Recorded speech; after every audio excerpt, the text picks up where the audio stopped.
DA নিয়ে আবারও খুব গুরুত্বপূর্ণ আপডেট।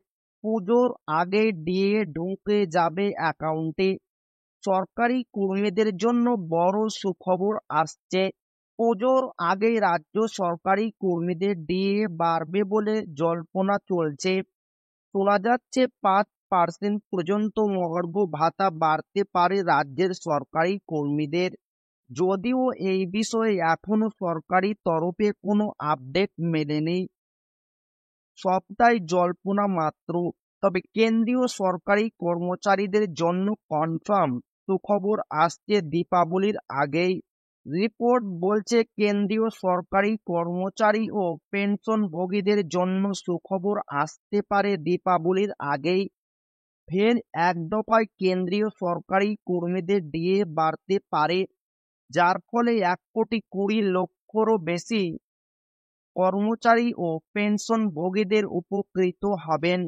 খুব শীঘ্রই কেন্দ্রীয় সরকারি কর্মচারী এবং পেনশনভোগীদের মহার্ঘ ভাতা এবং মহার্ঘ ত্রাণ বৃদ্ধি হবে, যা সপ্তম বেতন কমিশনের অধীনে শেষ মহার্ঘ ভাতা বৃদ্ধি হতে চলেছে।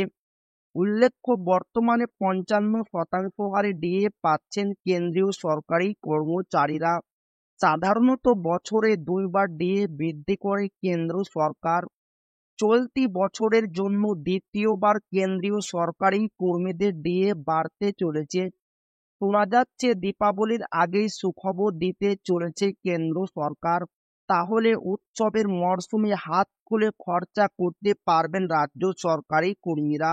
2025 সালে দীপাবলি পড়েছে 20 অক্টোবর।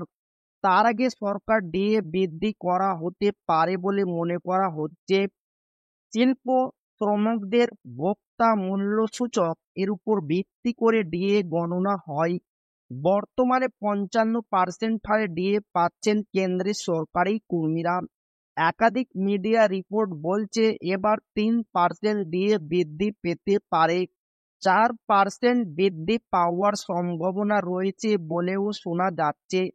তবে মুদ্রাস্ফীতি বিবেচনা করে 3% বৃদ্ধি পেতে পারে। 3% বাড়লে সরকারি কর্মীদের ডিএ হবে 58%। উল্লেখ্য, সরকার বছরে 2 বার মহার্ঘ ভাতা সংশোধন করে। সপ্তম বেতন কমিশনের আওতায় কেন্দ্রীয় সরকারি কর্মচারীদের জন্য প্রতি 6 মাস অন্তর মহার্ঘ ভাতা সংশোধন করা হয়, জানুয়ারি ও জুলাইতে। এবারের নতুন ডিএর হার 1 জুলাই থেকে প্রযোজ্য হবে। সাধারণত সেপ্টেম্বর বা অক্টোবরে ঘোষণা করা হয় ডিএ। কর্মীরা জুলাই, আগস্ট এবং সেপ্টেম্বরের বকেয়া বেতন হাতে পাবেন। তো এই ছিল ডিএ নিয়ে খুব গুরুত্বপূর্ণ আপডেট, যা আপনাদের মাঝে শেয়ার করলাম। তো ভিডিওটি ভালো লাগলে অবশ্যই আপনার বন্ধুদের শেয়ার করবেন, যাতে তাদের উপকার হয়। আর আপনি যদি এখনো আমাদের চ্যানেলকে সাবস্ক্রাইব না করে থাকেন, তো অবশ্যই চ্যানেলকে সাবস্ক্রাইব করবেন এবং আমাদের পাশে থাকবেন। তো আবারও দেখা হবে ডিএ রিলেটেড খুব গুরুত্বপূর্ণ ভিডিওতে।